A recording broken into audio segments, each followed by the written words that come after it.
Greetings in the name of Yahwah, the only name given among men, whereby we must be saved. And we do appreciate every one of you who has come over this video, and we believe it'll be a real blessing to you. As we usually say, we're going to be reading from a red letter edition King James Bible known as the 1769 edition. Now this is about the fourth broadcast we're doing, and we're teaching strictly on Acts 2:38 in the early assembly. Not what we got today, but what was nearly 2,000 years ago.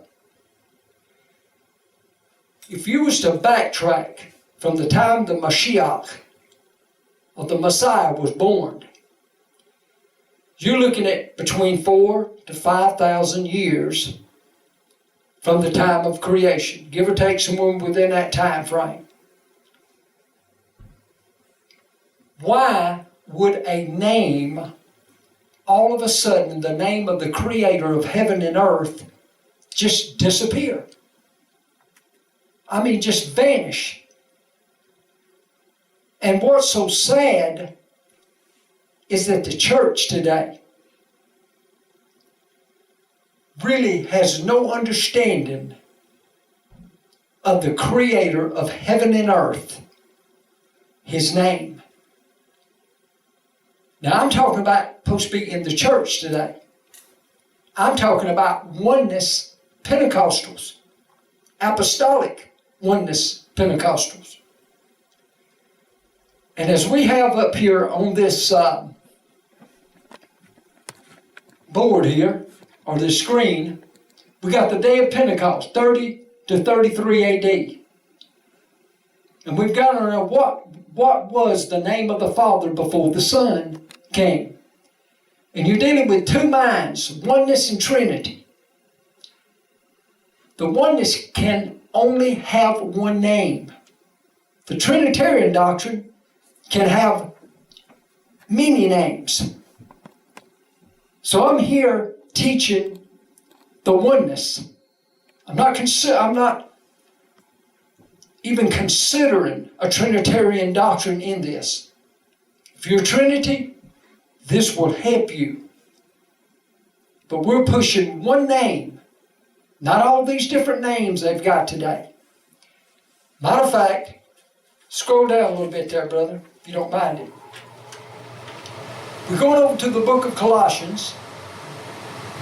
And you know, Apostle Peter, of course, the book of Colossians was written by Apostle Paul, but Apostle Peter, who in the 16th chapter, in the 19th verse of the book of Matthew, had the keys to the kingdom. And he used those keys to the kingdom on the day of Pentecost. And what we're fixing to read here in the book of Colossians 2 and 9 is what the Oneness Pentecostals use to preach a oneness message. Colossians 2:9, it says, "For in Him dwelleth all the fullness of the Godhead bodily." In Hebrew, where it talks about all the fullness, or in Him dwelleth all the fullness, the Hebrew word called kol malo, Elohim. In other words, in Him dwelt all the fullness of the Godhead bodily. Now this is the Mashiach. Now, what is the Messiah supposed to represent? When He become the fullness of what? I believe this is very, very important. especially in a oneness doctrine. Over in the book of 1 Timothy 3 and 16. Matter of fact, I'll tell you what I'm going to do real quick before I go to 1 Timothy here, 3 and 16. I'm going to read Colossians 1 and 5 that I had here, but I'm reading a different paper, but I want to read Colossians 1 and 15. It says, who is the image of the invisible God, the firstborn of every creature. Now, when you really look at this, and it says the image of the invisible God. In Colossians 2:9, the one that I just read first, it talks about dwelling all the fullness. Now, where's he getting this fullness from? We find in 1:15, it says in Colossians, the image of the invisible God, or known in Hebrew as the Elohim. Ha Elohim. Here it's got the word salam, which is the word as the word image, and the word Elohim as the word for God, and the word Hanelam, which is actually the word for the invisible God. Now, have we actually been taught that the Messiah is the image of an invisible God and lost the invisible God's name? Colossians 2:9, what we just read just a few minutes ago, where it talks about in him dwelleth all the fullness of the Godhead bodily. What's this talking about? This is still talking about the invisible God. Now he's wrapped himself in a robe of flesh. In 1 Timothy 3:16.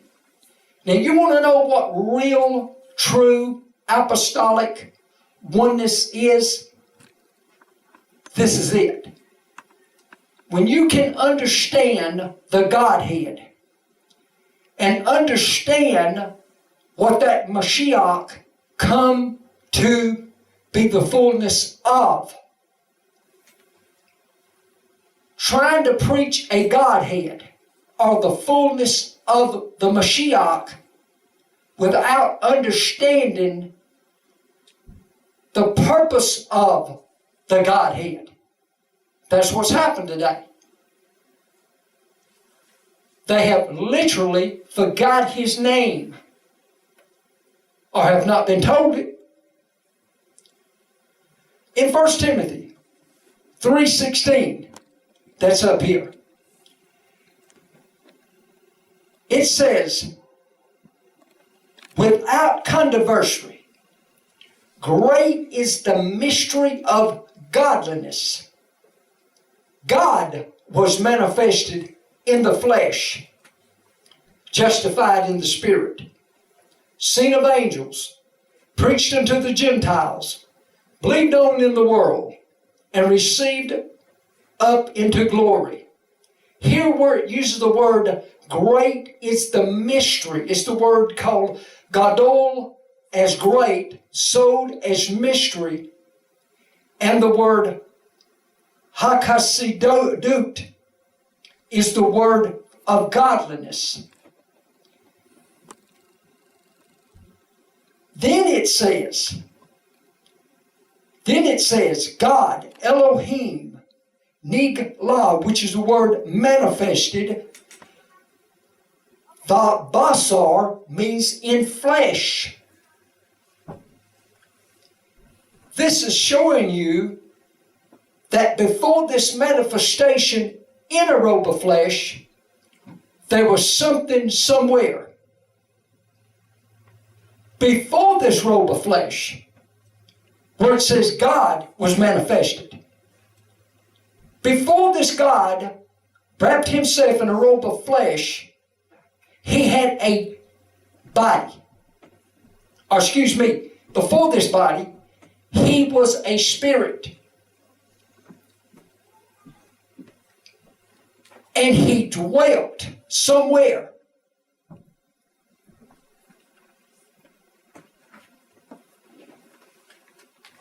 And once you begin to look at this, and if we are challenged to understand the great mystery of godliness, and God was manifested in the flesh, known as the word for flesh, basar, that's a robe of flesh, and understand that before he was manifested, we find record of him. From Genesis to Malachi. So, what was manifested was somewhere before.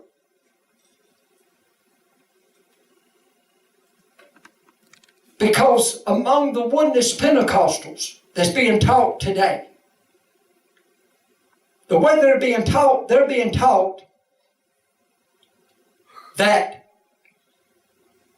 this creator of heaven and earth either doesn't have a name, or nobody knows it, or nobody can say it, or it's been lost. And that once that angel come down and said, call his name, as people read Matthew 1:21, call his name Jesus, all of a sudden, the Father's name disappears. This God that manifested himself in a robe of flesh, just all of a sudden his name from Genesis to Malachi means nothing no more. And that's basically what is really being taught. Go to the next one, brother. Joel 2:32 here. We're going to go through some of the New Testament, drop back to the Old, because we're going to be talking about the Father's name before the Son was born. Because unless we can understand this, we'll never have an understanding in oneness and the plan of salvation that was given on the day of Pentecost nearly 2,000 years ago, of what the real plan of salvation really was. And I want to hammer this on Joel 2:32. In Joel 2:32, and I'm just going to read part of this, where I've got it highlighted. It says, and it shall come to pass that whosoever shall call on the name of the Lord shall be delivered. Now, when you see where it says the name of the Lord, it uses the name of Yahweh, as you can see here, what is highlighted, such as this. And what I've got highlighted is the only part that was quoted or used on the day of Pentecost. But Apostle Peter, who had the keys to the kingdom, he goes back to the prophet Joel's message. Now, of course, if you see this, you see it as Joel 3 and 5. Of course, King James will have it, Joel 2:32. But in the Hebrew Tanakh, the verses are numbered different. Matter of fact, what I've got in my hand is known as the Hebrew Tanakh. It is from Genesis to Malachi. And in this,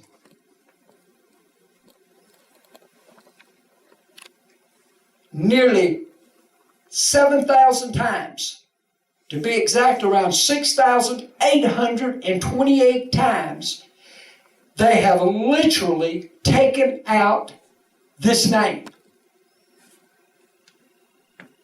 On the day of Pentecost, with the man that had the keys to the kingdom, Apostle Peter, he had the keys now.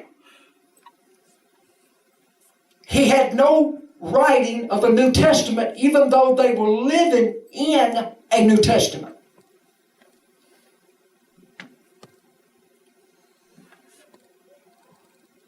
But again, we're going to see here in the book of Acts, what I've got colored up here in Joel 2:32 in the King James, what is highlighted is the fathers, as Apostle Peter wrote or quoted on the day of Pentecost. In the Hebrew, all he actually would have said, all the way down to the word Yimale,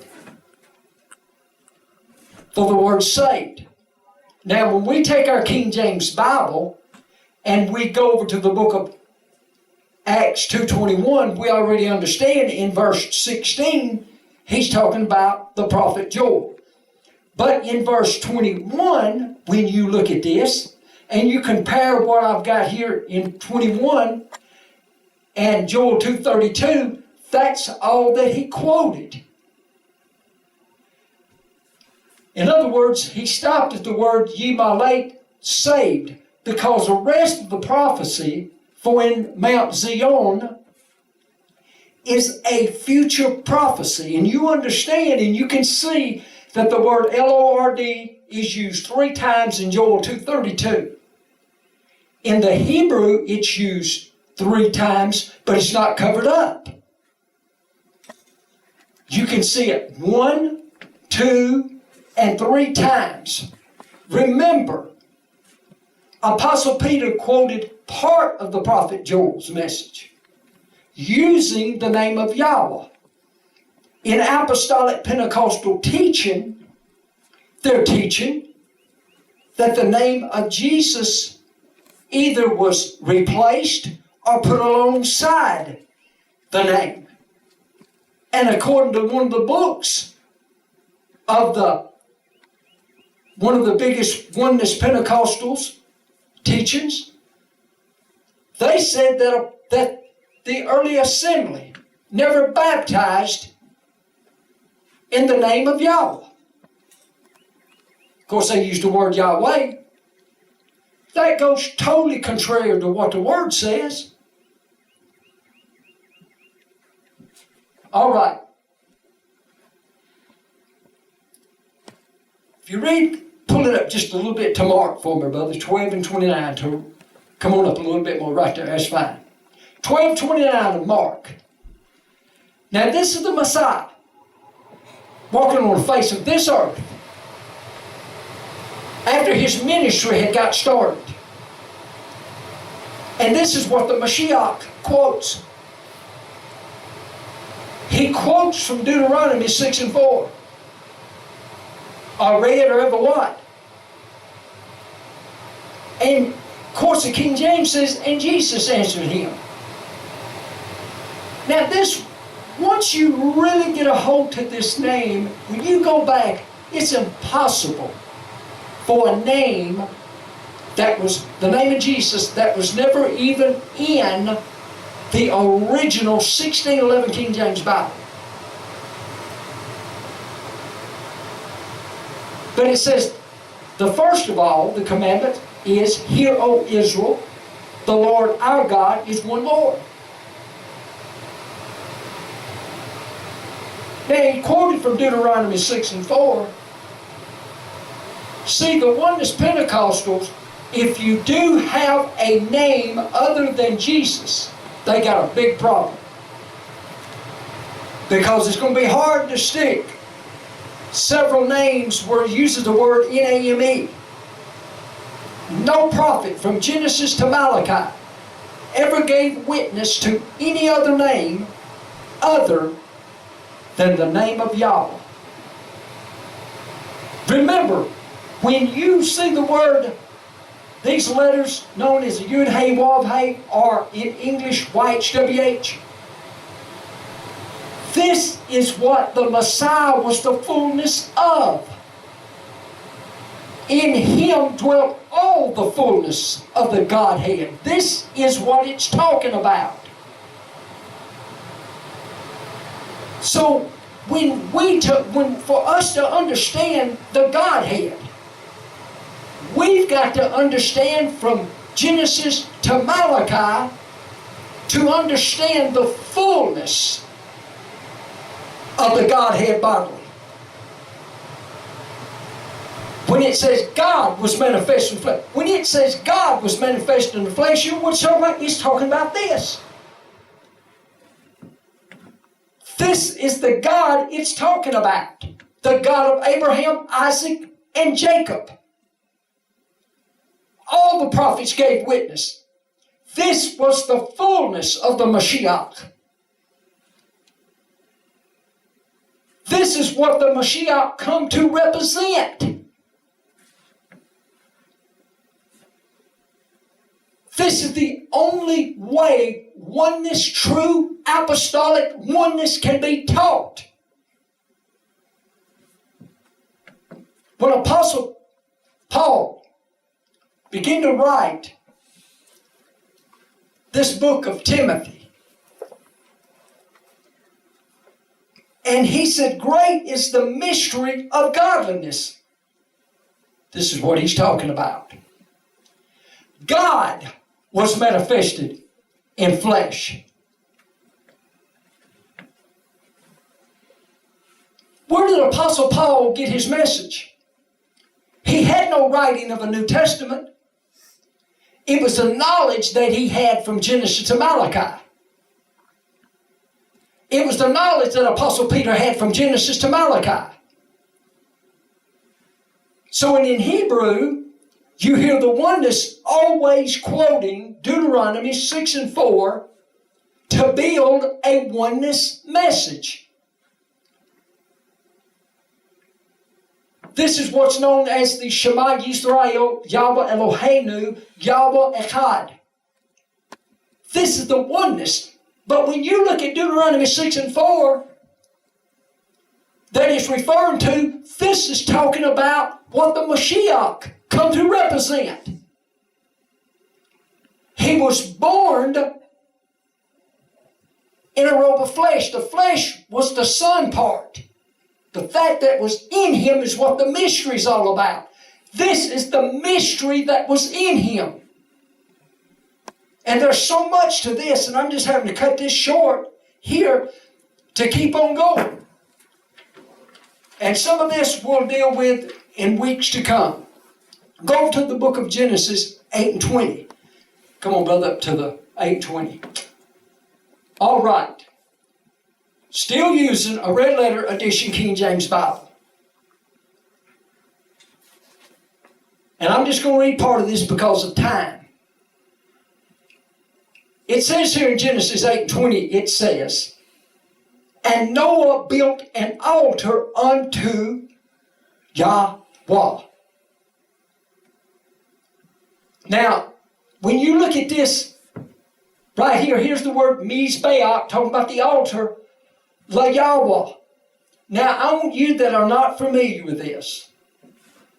When you see the Lamed, or what you would call in English an L added to that, that is talking about to or unto. Here it's using as unto Yahweh.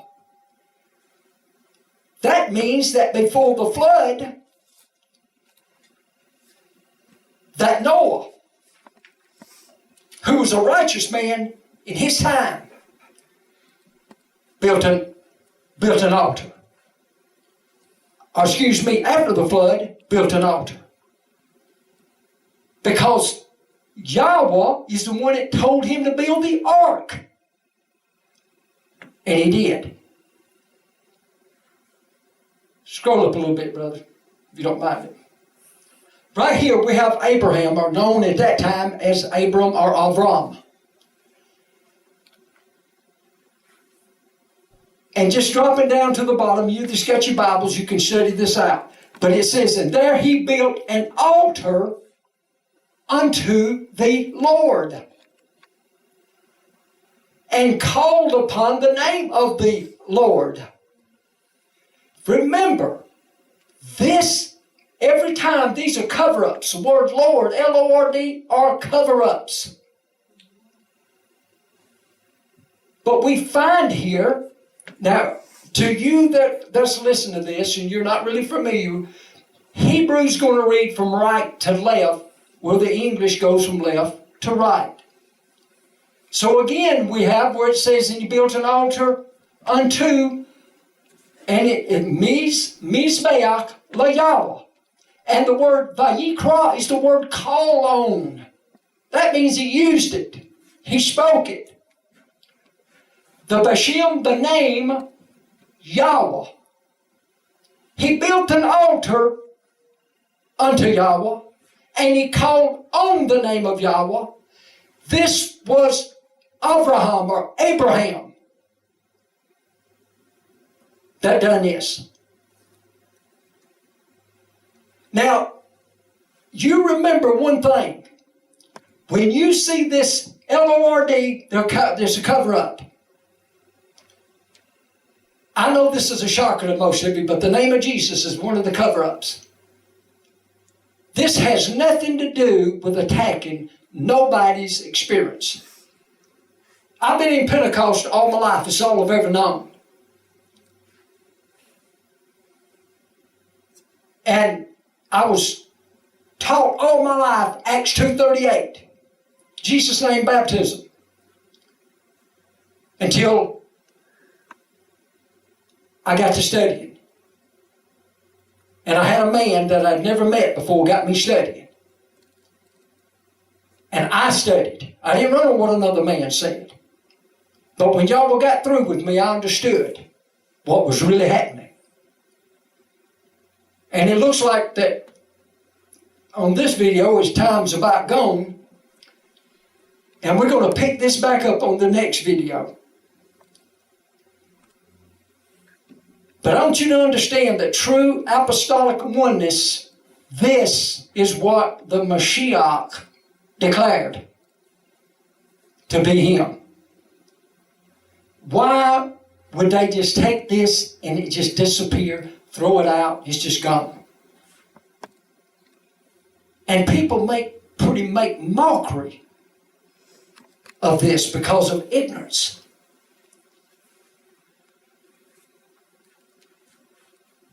We would like you to help us with these videos. And this is the way we want you to help us. If you're Oneness Apostolic, we want you to take these videos, download them, that's what you got to do. Send them to every Oneness Apostolic denomination that there is, organization. And get them to studying. You'll see our name. Of course, our name don't mean nothing but telephone number and the name of the website. And we'll be glad to come to where you're at and teach this truth. Remember,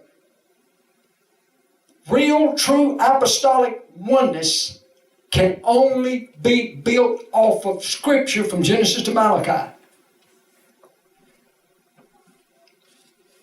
So till the next video, shalom.